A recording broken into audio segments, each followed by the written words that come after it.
Great Bobby Belt. Bobby Belt is an idiot. Don't make me take off my belt. Don't make me take off my belt. We're not. Over to you, Bobby. Why haven't we heard more about this new Jerry Jones show? It's apparently been buried in the news cycle.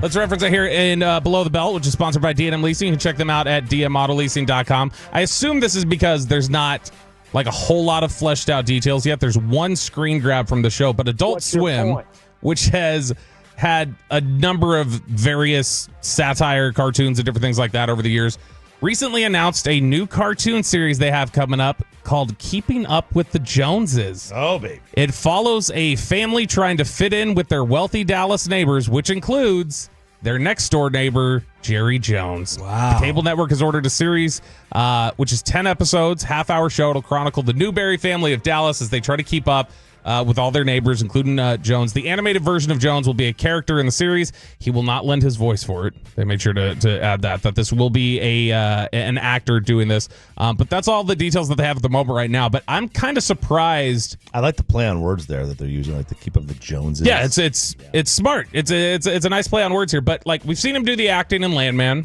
We know the Netflix series is coming out. Not involved in this project. Not tied to that.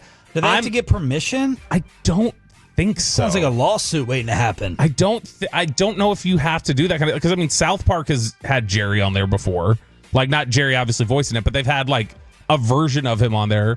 But I do kind of wonder, even without the details out there, Jerry's always been Mr. Any publicity's good publicity.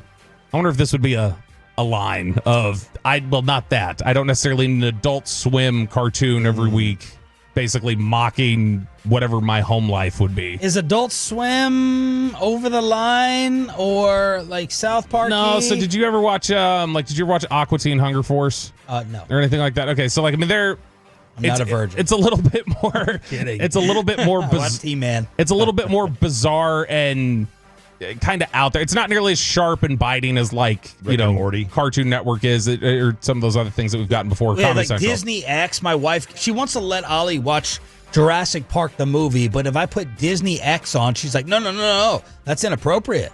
Like, Yeah. What are you doing? That's not for kids. Wait, is the X and Disney X like? I was wondering, Is that what that means? like next level, like Yeah. SpongeBob-y? Yeah, I think it's like for SpongeBob-y. Generation X, like that kind of thing. Like that kind of Like it's going to push. be more mature. Yeah, like the old Nick at Night when we used to have that. Yes. Like that's Disney X. But no, Adult Swim, like they've had, like you just referenced Rick and Morty. Rick and Morty is the one that, that's kind of like the standard bearer for them. And that one's been pretty biting in the past. But I'm gonna watch this. I'm gonna be pulling clips from it. I know that whenever this I don't even releases. know where Adult Swim is. It's a Cartoon Network. No, I know. I'm just saying I haven't gone to it in years. You know, it doesn't sound like a lot of people go to the TV much. If you listen to those NBA Finals ratings, I'm sure Adam Silver will tell you that. It's just people don't watch as much TV. We still dominate the broadcast, though. All right, CBS has NFL minicamp overreactions, and we're going to run through some of them here. They've got 5 of them that they had over there at CBS. Number one, first one here, and this is one that I'm guilty of. I think I've got a receipt somewhere that Peyton saved. Hopefully he didn't save it, of me saying Anthony Richardson wouldn't ever start another game again for the Colts, and I think he started one like 2 weeks later. Yeah. So that was completely wrong. But Anthony Richardson will not be the Colts starter come week 1. Overreaction or not? Who's Daniel Jones. He's been taking first-team reps. Is it because of health? If Anthony Richardson's healthy, Anthony Richardson will start. Yeah. Yeah, this is related to, they're talking about flat out just him not getting the starting job. No. Yeah, I think he is. He sat out minicamp with the shoulder. Assuming that shoulder's fine, he'll start. It better be him. I'm trying to think of... That would drive me crazy as a Colts fan, even if Richardson doesn't work out. And even if the whole quitting thing, continues to show he's not a hard worker, doesn't have the heart. I don't want Daniel Jones starting my season. Daniel Jones can come in week 7. Yeah. Or 13 or never. Yeah, never. Like Shane Steichen, is he on some type of hot seat to have to win games with Daniel Jones now? You better find out what Richardson is. Man, Indianapolis has become that new rotating just quarterback purgatory. That GM gets a pass. Ballard, The golden boy. Yeah. Why? Boy, Dockich is right about him, man. Called him a fraud of a GM, just one of the worst. But everybody seems to love him. I mean, his whole reputation has always been, what a great drafter. But I mean, he's had his misses too, and it's very he'll get very contentious and push back whenever anybody questions something. Remember he had that with A.D. Mitchell coming out of Texas. People were like, hey, there was some buzz that he was a character problem. And he's like, lies. It's all lies. And if you say he had a character problem, you're just a flat-out liar. It's like, well, no, I mean, that was a legitimate thing he dealt with. But Indianapolis, it's been the Phillip Rivers, Joe Flacco, Daniel Jones, like just this recycling of like, we're just trying to stay afloat. Anthony Richardson still feels to me like he's essentially the Joey Gallo type quarterback, where it's like there's all this ability, and it's like same thing we've talked about with Joe Milton, where it's like we don't know if he can put it together, but it's all there. Yeah, to compare, that'd be bad to compare Joe Milton to Anthony Richardson. I did. Yeah. Last year, I had an NFL scout tell me, they're like, this is both probably a saying that Anthony Richardson's overrated and Joe Milton's or Joe Milton's underrated, Anthony Richardson's overrated. But he said, if you look at those two players, I don't see a difference. He said they're the same player to me. I've discovered one of your sports kryptonites. Kryptonite? Yeah, kryptonite. Okay. You know what that is? Or Yeah. are you too busy watching Adult Swim? Yeah, No, Adult tell me, Swim. Virgin, go. I got 2 kids. So you had 2 kids, right? Yeah. So we produced the same. Congrats. Yeah, but they Thank you. You give up too easy. You sell too easy on some of these young prospects. I do. Some of these young guys. Yeah, probably. We all have our holes. You know, we all have our deficiencies, but you sell quick. I do. Yeah, like I probably more so. You already got Evan Carter in Frisco. That's right. I was wrong about that one too. I've been missing a lot lately on the young players. Yeah, I'm ready to bail whenever it doesn't look right for the first 2 years. And that's. But I mean, to me, Anthony Richardson. I mean, you should be in an NFL front office then, because that's what they did. It's probably more than anything. That's It's right. and quarterbacks should have more hesitation than anything because we've seen so many guys turn it around recently. Baker Mayfield turned it around. Ryan Tannehill turned it around. Darnold recently. Geno. Like guys have shown that they can flip it. It's probably confirmation bias more than anything else. I already thought Anthony Richardson looked like a mess. And so when he looks like a mess for 2 years, I'm like, all right, there it is. I don't have any time for that. All right, next overreaction here from CBS.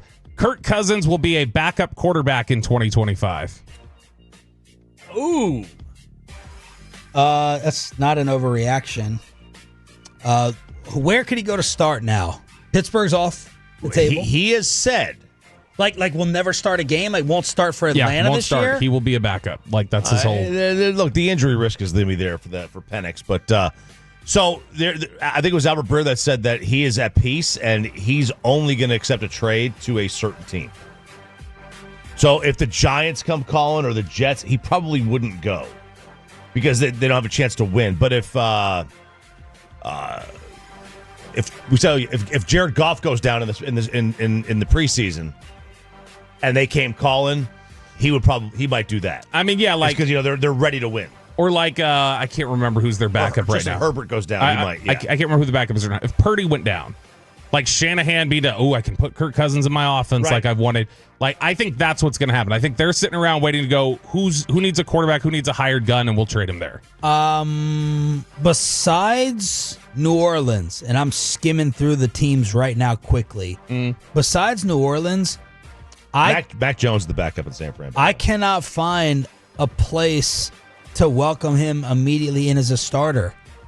I've looked at every team. There's only one obvious opening, and that would be the Saints. I agree. I'm not saying they wouldn't get an upgrade. They either have a project, they have someone they have a draft Like pick. the Jets have Fields. The Giants have. Yeah, they have a new signing. Yeah.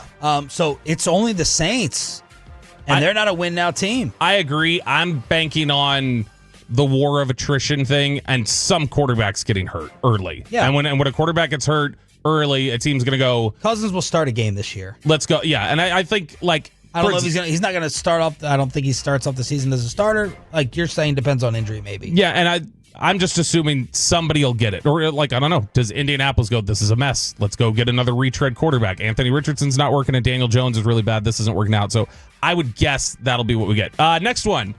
The Commanders will not have Terry McLaurin at the start of the season. Overreaction. Like Le'Veon Bell's. Who's the last one to actually miss games? Bell, Yeah, this right. this would be that theirs is more centered around it gets so bad Washington has to trade him. Oh, no. They'll figure it out. I would hope Man. they would address this. You have a rookie quarterback. You can't be farting around with He means too much to them, in my opinion, in terms of just being a good guy. You have a Redskin commander. Yeah, you're off. You're coming off your best season probably since you won a Super Bowl, right? Probably since the Rippin' team. You're coming off your best year since then, and you're going to mess around. This is not the time for that. This is that you finally. Well, it doesn't mean you give out dumb money. No. You brought up his age. I agree. It doesn't mean you give out dumb money, but you've finally curried favor with the fan base. Yeah. And when you have a quarterback on a rookie deal, you can make, I don't want to say dumb decisions, but aggressively financial. Yeah. Aggressively irresponsible decisions. That dude has put up numbers in a quarterback situation that nobody should. Yep. And so to me, and last year, what was it? His first year with Jaden, he had 13 touchdowns or something. Like, he explodes as soon as he was getting competent quarterback play. So to me, there's a handful of guys that you pay for what they're going to do, and then there's just like most of the guys you pay, this is what we think you're going to do for us. Then there's a very small number that you pay them for what they've done, like reward them for being a good soldier or for being. Dirk was paid at the end of his career for what he had done, and it wasn't for what he could do for them anymore. McLaurin's obviously got more time left, but there should be some of it as like, you've been stable in a really awful situation, and we owe this to you. I agree. Next one here, Travis Hunter should be a full-time player on both sides of the ball. Nope. Richard Sherman detailed this for me. That's all I needed to personally from me. That's what he did. Yeah, he called me up. I hope it wasn't him knocking on your door. He was not knocking. But he was like, look, I mean, this is, what's going to happen. You get to the fourth quarter of a game, and NFL teams are smart enough to. Well, why weren't college teams, though? That would be college teams aren't stupid. No. Why wouldn't they run them on go routes? There's also more downtime in college than a pro game. There's more commercial breaks, and the way the clock stops, it's just different, right? It's just a little bit different. He might do a game like this, but it's not going to be full time. I can't remember. And he's getting more offensive work than defensive work in Jacksonville. Yes. You both, I think, right? You both had settled on, you thought he was more corner. Yeah. That you would play him at corner instead of receiver. Yeah. I would. Yeah. To me, I think that his athleticism can probably win easier early on at receiver than corner, if he's not sharp. But to me, like, all the tools are there for him to be a really, really good corner. Last one here from CBS, NFL Minicamp. For him. That's a jersey you go buy. Yeah, absolutely. NFL Minicamp overreactions from CBS. Last one here. The Steelers are a 10-win team with Aaron Rodgers. I mean, they're a 10-win team with everybody, so why not? It's not an overreaction because of what RJ just said. They win 9, no matter what anyway. Yeah, I think that they are, like you guys say, they're typically going to be a 8 or 9 or a 9-win team minimum anyway, and I think Rodgers is going to find a comfort there. And plus, I mean, he's saving the environment. He's giving pens back to trainers and stuff so that he doesn't waste a bunch. But yeah, I think 10-win team is pretty much a slam dunk for them with Aaron Rodgers there now. All right, there it is. Be low. Be low.